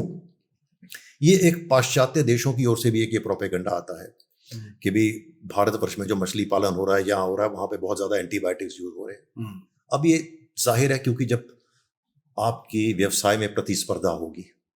कहाँ हम जो है 25 मिलियन टन दूध होता था, आज 240 मिलियन टन दूध है।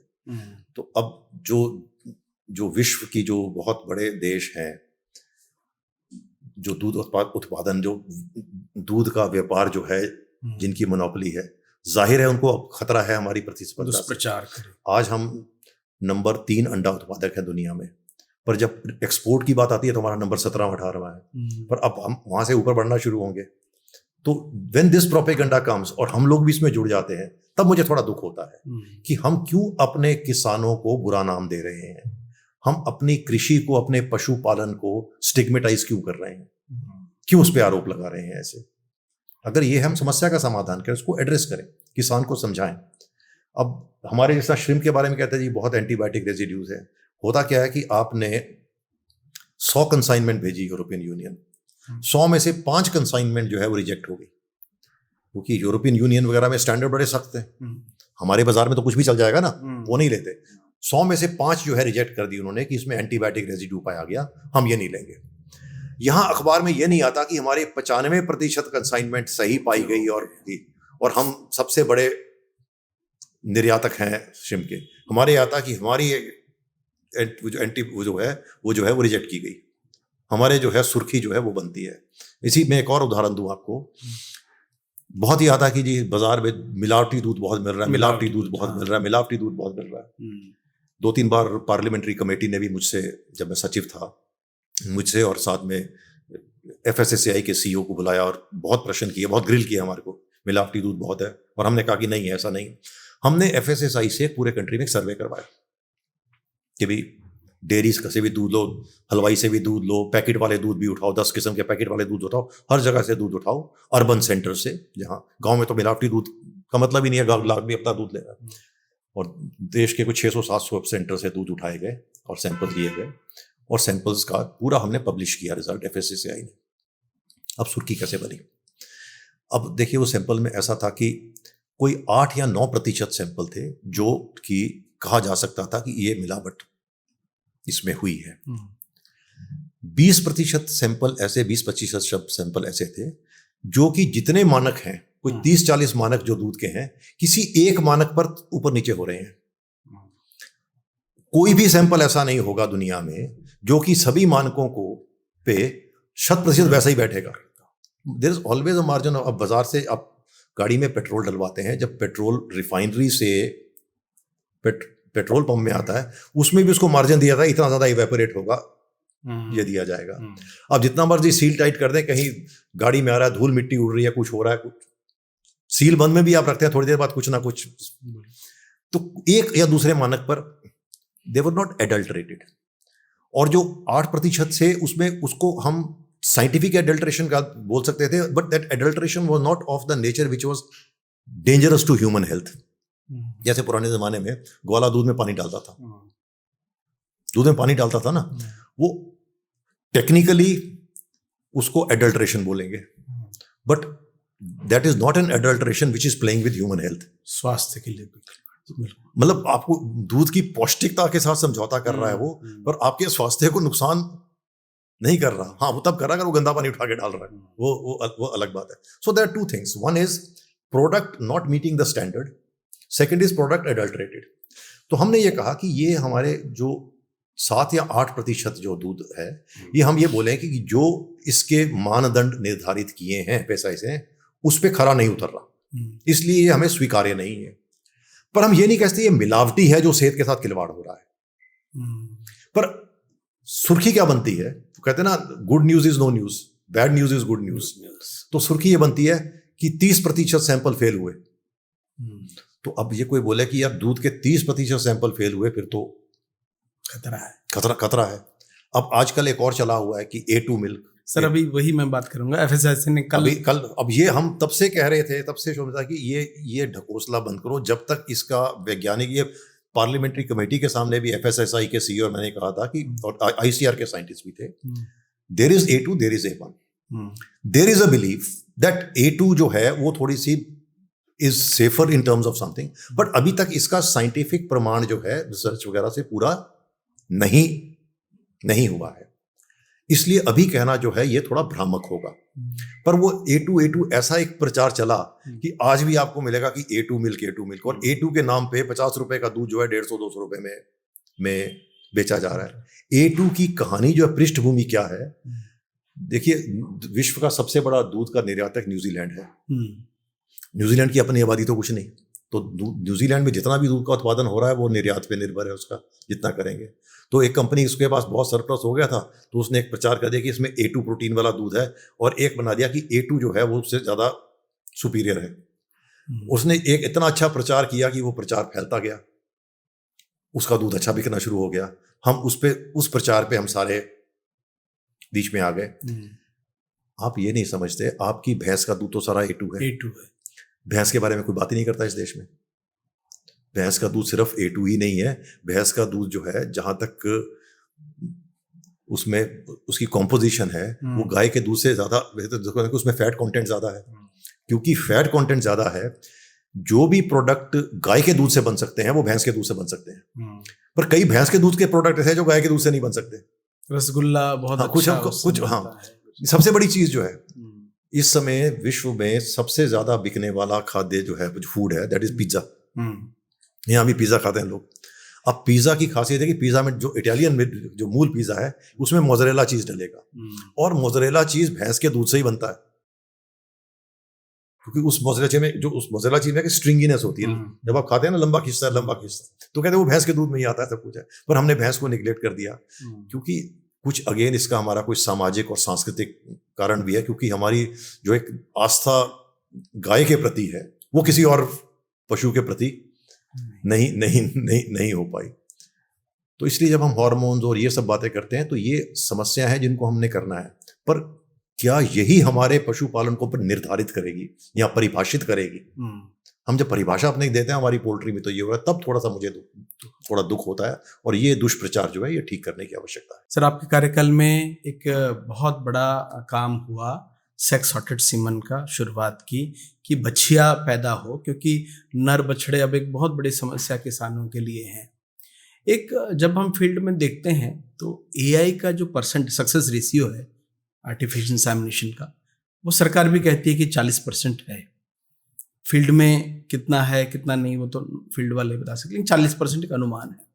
कन्वेंशनल सीमन में 40% का सक्सेस रेशियो है, और जब हम सॉर्टेड सीमन की बात करते हैं तो वो तो और भी कम है।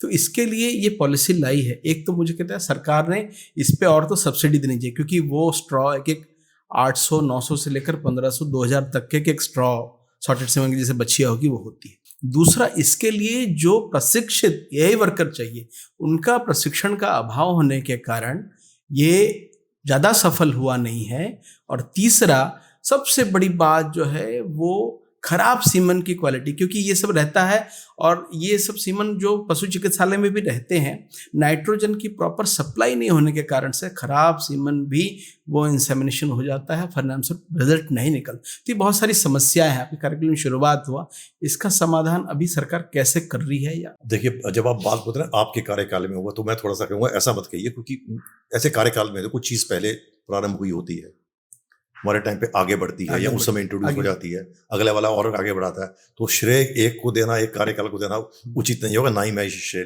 लेना चाहता हूं। जहां तक सेक्स सॉर्टेड सीमन की बात की, आज क्या परिस्थिति है मैं उस बारे में नहीं कह पाऊंगा। क्या है, एक जनरल बात यह, हमारी गवर्नेंस का सबसे बड़ा दुर्भाग्य जो रहा है हर क्षेत्र में, और जिसको हम शायद एड्रेस नहीं कर पाए, वो है कि जो डिलीवरी पॉइंट पे हमारा इंफ्रास्ट्रक्चर और क्वालिटी ऑफ रिसोर्स क्या होने चाहिए, उस तरफ हमने ध्यान नहीं दिया। अल्टीमेटली आप सबसे अच्छी क्वालिटी का सीमन ले आए, यदि उस सीमन को डिलीवर करने वाला और इंसर्ट करने वाला, इंजेक्ट करने वाला ट्रेन नहीं है, उसने अपना कार्य ठीक ढंग से नहीं निभाया, तो सारा का सारा आपका परिश्रम जो है वो व्यर्थ जाएगा। दुर्भाग्यवश हम लोग जो सचिवालय में बैठते हैं, जैसे बोला मेरा कार्यकाल हो, पर क्या मैं उस जो सीमन डालने वाला जो पैरामेडिकल स्टाफ है, क्या मैं उसकी परिस्थितियों को, उसकी समस्याओं को समझ पाया हूं, और क्या मैंने उसका समाधान किया है? उत्तर होगा नहीं। अब हम ये कहते हैं उसको टारगेट दे दिया कि अब जाइए। अब पशुपालन एक ऐसा क्षेत्र है जहां आपने जो भी डिलीवरी देनी है, ऐसा नहीं कहते मैं यहां बैठा हूं, ये डॉक्टर साहब बैठे हैं, मरीज आते जाएंगे, उनको देखते जाएंगे। गाय भैंस को डॉक्टर साहब तक ले जाना जो है वो सरल कार्य नहीं है। अब आपने एक पैरामेडिक स्टाफ जिसको आपने दिहाड़ी पर या ठेके पर रखा हुआ है, महीने के उसको आप 8-10 हज़ार रुपए दे रहे हैं। फिर आपने एक राष्ट्रीय कार्यक्रम चलाया है आर्टिफिशियल इंसेमिनेशन का, उसको कह रहे हैं तुम अब राष्ट्र निर्माण में अपना योगदान दो, 8,000 10,000 रुपए देंगे। उसको एक टूटा हुआ थैला दिया हुआ है जिसमें वो कोल्ड चेन पता नहीं बनी कि नहीं बनी, नाइट्रोजन की क्वालिटी है कि नहीं। अब उसने टारगेट है आज मैंने 10 गाय का जाके करना है। अब वो 10 एक स्थान पर तो है नहीं, एक यहाँ है गांव का, उसके ऐसी गाड़ी भी नहीं है जिसमें जा रहा है, या वो साइकिल पर जा रहा है, फिर एक साइकिल रख के पैदल, एक यहाँ एक वहाँ एक वहाँ है। अब ये सारी परिस्थितियों में क्या ये कार्यक्रम सफल हो पाएगा नहीं हो पाएगा, या क्या किसी ने इस बारे में ध्यान से सोचा या नहीं सोचा, ये एक मूल प्रश्न होता है कि आपने जो पॉलिसी से लेकर डिलीवरी तक क्या आपने सारा प्रोसेस चेन को फ्लॉलेस बनाया कि नहीं बनाया। That is a basic question. That is why when जब हमने ये आर्टिफिशियल इंसेमिनेशन का बड़ा एम्बिशियस प्रोग्राम चालू किया था और सेक्स सॉर्टेड सीमेन में आया था, सबसे पहला ये था कि per dose there should be some incentive to the person who is, जब तक उसको कोई इंसेंटिव नहीं होगा वो ये कार्य को पूरा नहीं कर पाएगा। मुझे तो इंसेंटिव हो गया ना, आप मेरा आज इंटरव्यू ले रहे हैं, बोला आपके कार्यकाल में हुआ, मैं अपनी पीठ थपथपा सकता हूँ 4 लोगों देखो मैंने ये किया, मैं शेखी मार सकता हूँ ना, सब कुछ किया, तो मैं नहीं मारना चाहता। उसको क्या इंसेंटिव बेचारे को, उसे वो इंसेंटिव जो है ना, that is very very essential. Secondly the issue of sex sorted semen by itself. देखिए सेक्स सॉर्टेड सीमन बनाने वाली आज 2 ही कंपनी है मेरे ख्याल, दोनों अमेरिकन कंपनी है, ABS है और सेक्सेल है, मुझे नाम भूल गया। सेक्स सॉर्टेड सीमन ग्रहण करने वाला दुनिया में एक ही देश है, वो हमें। और तो ये समस्या ही कहीं नहीं है। अभी तक हमें जो हमारे पास जो ये बेसहारा पशु इतनी भारी संख्या में घूम रहे हैं, जो एक बहुत गंभीर आर्थिक समस्या, सामाजिक समस्या, कानून व्यवस्था की समस्या बन गई है, हमें इसका हल अभी तक नहीं मिल रहा। हमने जो गौशालाएं भी बनाई हैं उनकी स्थिति इतनी दयनीय है, उससे तो बेहतर है सड़क पर छोड़ दो, कम से कम कोई भला मानस आने आता जाता है, रोटी खिला देता, कुछ कर देता है। गौशालों में इनको बीमारियां लग रही हैं, कोई देखने वाला नहीं, कोई, वो दयनीय स्थिति है।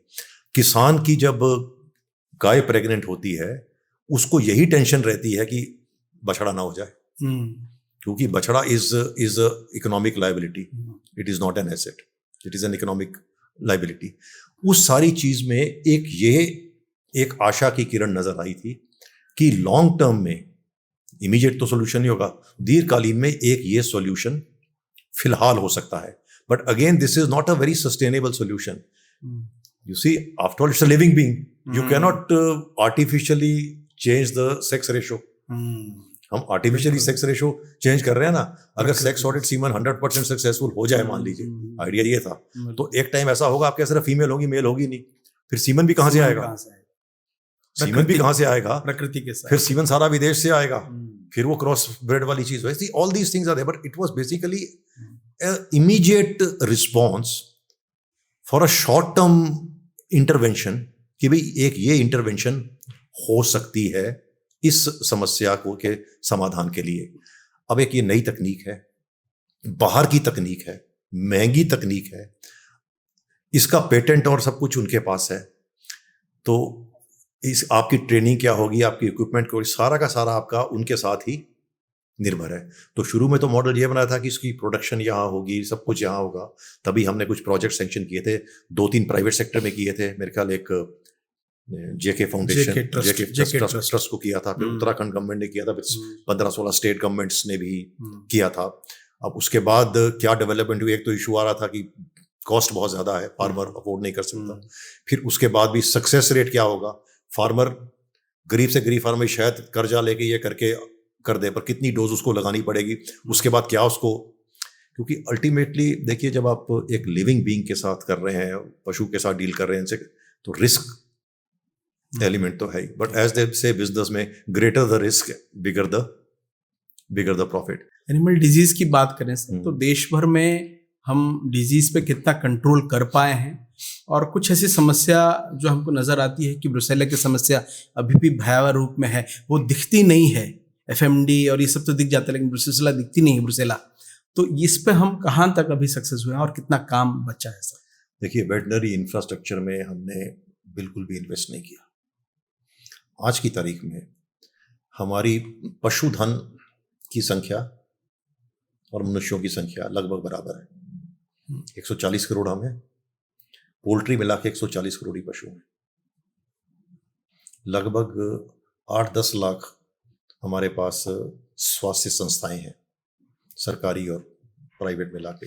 4-5 लाख सरकारी संस्थाएं हैं, असंख्य प्राइवेट संस्थाएं हैं, फिर प्राइमरी हेल्थ सेंटर, ये वो कर मिला के काफ़ी। इसके कंपैरिजन में कुल 65,000 वेटनरी संस्थाएं हैं। उस 65,000 में भी अस्पताल सिर्फ 25-30 हज़ार है। 30-35 हज़ार वो हैं मोबाइल डिस्पेंसरी, जिसमें एक पैरावेट होता है, या सब सेंटर और ये सब। ये इतना भारी गैप है। जबकि जैसे मैंने पहले कहा, ये एक ऐसा स्वास्थ्य क्षेत्र है जहाँ की हर बार डॉक्टर को वहाँ जाना पड़ता है। सिर्फ कुत्ते बिल्ली हैं जिनको आप ले आते हैं। जो लार्ज एनिमल्स हैं, which are economic animals, dog and cat are not economic animals, they are companion animals. उनके लिए आपको वहाँ जाना पड़ता है। और अगर उसका ऑपरेशन भी करना है तो गाय भैंस, अगर उसका ऑपरेशन करना है, उसको लाना भी आसान नहीं है। एक गाय को अभी भी हमारे पास वो वैसे एम्बुलेंसेज नहीं है कि जहाँ उसको पुली के साथ उसको बांध के मैकेनिकली हाइड्रोलिकली उठा लिया जाए और फिर रखा जाए, ये किया जाए। हमने इसमें इन्वेस्ट नहीं किया। फिर हमने जो नॉर्म भी बनाए, बड़े अनसाइंटिफिक नॉर्म्स बनाए, 60s में बनाए, उसको दोबारा नहीं देखा। नॉर्म क्या बोलते हैं कि भाई 5 गाय 1 मनुष्य के बराबर डॉक्टर के लिए, 20 पोल्ट्री बर्ड्स 1 उसके बराबर, पोल्ट्री नहीं, 20 गाय बकरी और भेड़ और पिग जो है 1 बच्चे उसके बराबर, तो 1 डॉक्टर उसके लिए काफ़ी होगा। विदाउट रियलाइजिंग कि भाई अगर यही नॉर्म लगाई जाए तो कल को बोलेंगे 5 छोटे बच्चे 1 बड़े आदमी के बराबर, तो डॉक्टर हिसाब से किए जाएं। ये हमने अनसाइंटिफिक नॉर्म्स बनाए, again without realising that veterinary doctor is always on house call, whereas other doctor is not on house call. तीसरी सबसे बड़ी चीज जो है, हमने ये सोच नहीं किया कि अगर आपने ह्यूमन हेल्थ को अच्छा करना है, इंसान की बीमारियों को ठीक रखना है, तो आपको अपने पशु स्वस्थ रखने पड़ेंगे। स्वस्थ पशु का मतलब है स्वस्थ मनुष्य। That is why there is a concept of one health. जो इंसानों को बीमारियां होती हैं, उसमें 3/4 बीमारियां ऐसी हैं जिनके रोगजनक जो हैं वो पशुओं से उत्पन्न होते हैं। अभी हाल ही में सबसे बड़ा आपका भयंकर जो आपदा आई थी वो थी Covid, corona virus. Corona virus कहाँ से आया? पशु से आया। सार्स वायरस कहाँ से आया? पशु से आया। 3/4 are on account of what is called zoonotic viruses. That is why there is this concept of one health जहाँ दुनिया चल रही है। वन हेल्थ मीन्स कि आप सिर्फ मनुष्य के स्वास्थ्य की ओर ध्यान नहीं दे सकते। मनुष्य का स्वास्थ्य ठीक रखना है तो वातावरण का स्वास्थ्य और पशुओं का स्वास्थ्य, इन दोनों को साथ रखना होगा, ठीक? तभी आप मनुष्य का स्वास्थ्य जो है उसको अच्छे ढंग से कायम रख सकते हैं। और अब वन हेल्थ के साथ वन मेडिसिन का कॉन्सेप्ट भी, जैसे मैं पहले कह रहा था, शुरू हो रहा है। And we have neglected this area of one health. Although हमने एक नेशनल लेवल पे स्टीयरिंग कमेटी बनाई हुई है। अभी G20 जो डिक्लेरेशन हुई थी उसमें भी वन हेल्थ का जिक्र था। जिक्र तो हम कर रहे हैं, पर जो हमें वेटनरी सर्विसेज को जो स्ट्रेंथन करना चाहिए जिस हिसाब से, वो नहीं कर पा रहे। दैट इज वाई हम जितना मर्जी बड़ा उत्पादन कर लें, हम एक्सपोर्ट नहीं कर पा रहे। हम एक्सपोर्ट क्यों नहीं कर पा रहे? क्योंकि अभी हम FMD मुक्त नहीं हुए, अभी हम ब्रुसेलोसिस मुक्त नहीं हुए। और बाहर के देश जो ये जिनको इन उत्पादों की आवश्यकता है, वो इस बारे में जो है उनको बड़ी रिजर्वेशन रहती है कि हमारे प्रोडक्ट जो है वो सेफ नहीं हो सकते। सर एक लास्ट प्रश्न, जाते जाते आप आज के यूथ को जो इस ओर आना चाहते हैं, अपना भविष्य देखते हैं, तो वो क्या संदेश अब देंगे उनको? बोवाइन में जाए, नॉन बोवाइन में जाए, यानी दूध पर जाए या दूसरे पशुपालन पर जाए, क्या संदेश आप देना चाहते हैं? नहीं, मैं तो ये कहूँगा कि चॉइस उनकी है। मैं सिर्फ ये कहूँगा कि animal husbandry, dairy, fisheries, piggery, goatery, they can all be very very good professions of choice, क्योंकि इसमें रेट ऑफ रिटर्न बहुत अच्छा है। जैसे मैंने पहले कहा, 1 रुपया इन्वेस्ट करो, आप 4 रुपये तक पा सकते हो। और अभी भी जो इसमें हमारा जो संभावनाएं हैं, जो पोटेंशियल है, उसको हम पूरी तरह से उसका दोहन नहीं कर पाए। जैसे मैंने पहले दूध का एग्जाम्पल दिया, अभी भी हमारा सारा दूध रॉ मिल्क जा रहा है, बहुत कम वैल्यू एडिशन हो रही है, और जो वैल्यू एडिशन भी हो रही है बेसिक प्रोडक्ट बटर, घी, पनीर हो रही है। We are not able to value add in terms of different kinds of sweets. Western world के पास मिठाई के नाम पे क्या है? दूध की चॉकलेट ही है। चॉकलेट के अलावा बता दीजिए क्या है? पर वो चॉकलेट ही 50 किस्म की चॉकलेट बना दी। हमारे पास गुलाब जामुन, रसगुल्ला, बर्फी, पेड़ा, मिल्क केक, आप लीजिए हजारों तरह की मिठाइयाँ हैं। और वही कह रहा हूँ कि जो 1 रुपए के दूध अगर उसको मिठाई बना के बेचते हैं, हम उसके 5 रुपए, 6 रुपए, 7 रुपए, 8 रुपए बना सकते हैं। तो इसमें बहुत ज़्यादा पोटेंशियल है। फिश फार्मिंग में इकोनॉमिक एनालिसिस कर लीजिए, 1 एकड़ ज़मीन, उसमें धान लगाओगे कितना मिलेगा, सेब लगाओगे, आम लगाओगे कितना मिलेगा, मछली पालन करोगे कितना मिलेगा, मुर्गी पालन करोगे कितना मिलेगा। इनएविटेबली मैं शर्तिया तौर पे कहता हूँ, जहाँ तक पशुपालन इन गतिविधियों का सवाल है, हाँ, उस स्थान का मौसम और सब अनुकूल होना चाहिए। आपको जो ट्रेडिशनल क्रॉप्स हैं उससे कहीं ज़्यादा रिटर्न आपको मिलेगी। This is a very very emerging and very high potential sector. और बेसिकली उसमें हमारे पास रोल मॉडल्स भी हैं, जो यूथ जो है अच्छी डेयरी चला रहे हैं, अच्छा मछली पालन कर रहे हैं। हमारे यहाँ हरियाणा में, या अपने करनाल के पास ही नीलोखेड़ी में सुल्तान सिंह एक फार्मर है, उसने, अब हरियाणा में तो लोग मछली ज़्यादा खाते भी नहीं, पर उसने मछली पालन, विदेश से लोग भी वहाँ आते हैं, मछली पालन से उसने लोगों को दिखा दिया कि कितना पैसा जो है वो कमाया जा सकता है। प्लस अब क्योंकि ऑटोमेशन इतनी हो रही है, टेक्नोलॉजी का इतना एडवांसमेंट हो रहा है, जो पहले था ना कि आपको जो हाथ से जो मशक्क़त करनी पड़ती थी उससे भी आपको जो है वो निदान मिल सकता है। I would say there is money in this sector. There is money in this sector and there is enterprise in this sector. एक बार आजमा के देखें। तो बहुत बहुत धन्यवाद सर, आप आए और अनेक विषयों पर आपने हमसे बातचीत की। आज के बहुत सारे विषय जो समसामयिक विषय हैं, वैश्विक स्तर पर भी, और अपनी उत्पादकता और युवाओं की ओर बढ़ाने के लिए भी बहुत सारे विषय पर आपने बातचीत की। आपका बहुत बहुत धन्यवाद, बहुत बहुत शुक्रिया। आपका भी धन्यवाद, आपने अवसर प्रदान किया। धन्यवाद।